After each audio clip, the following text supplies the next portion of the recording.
Hey guys, welcome back to another one. In this video, I'm going to show you how to add another token besides Ethereum in your MetaMask wallet. If you like this content, please like and subscribe to the channel. It does mean a lot. Thanks very much. So let's dig right into it. So first and foremost, we'll open up MetaMask. And some people might not know, but there is an expanded view, which is a little bit easier for the video purpose. So we'll open it up. And then there's a couple different ways to add tokens. And the easiest way is if the token that you're searching for is in the drop-down list. So for example, if we're looking for Phantom and you guys look into Phantom, then it's just that easy. You can click next and add tokens, and then it is in your account. So now you're able to, send Phantom to your MetaMask wallet, and it'll drop right into this account.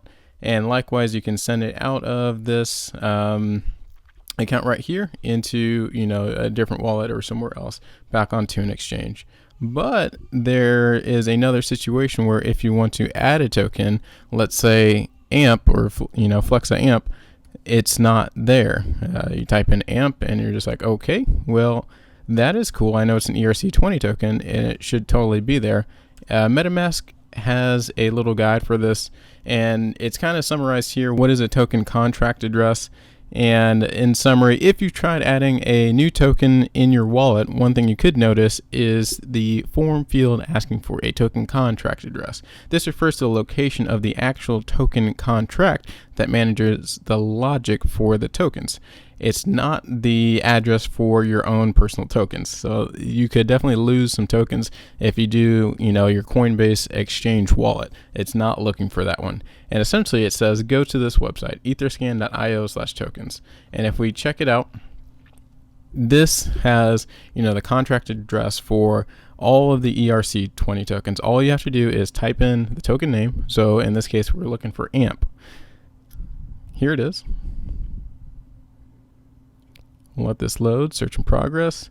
And this is the address at the very top. They make it really easy for you. So they have a lot of good information here. But for the purpose of this video, all we need is this. So I will highlight it, I'll hit copy, and then I'll go back to MetaMask.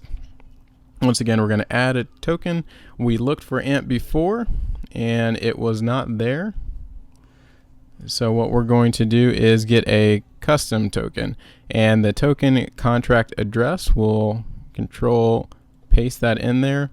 And then look, it says AMP. It's already pre-populated for us. So we'll hit next, and AMP is indeed what we want, add tokens. And it is just that simple. So now we have AMP in our account.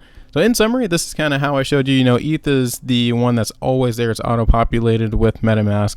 You can easily add certain coins and tokens like Phantom, and then other ones like AMP, you have to go to etherscan.io, search for the contract address, copy it, and then add that into MetaMask. If you guys have any questions on this, please let me know in the comments below, and I would love helping you guys out, and I'll see you on the next one.